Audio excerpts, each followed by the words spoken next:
ថ្ងៃគួងលឺភ្នំទូចយំឆ្លងឆ្លើយខ្ញុំនឹកបងប្អូន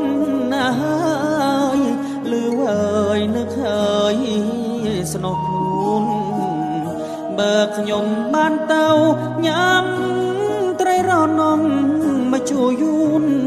ខ្ញុំនឹកដល់ពងទាកូនជុំបងប្អូននៅកម្ពុជា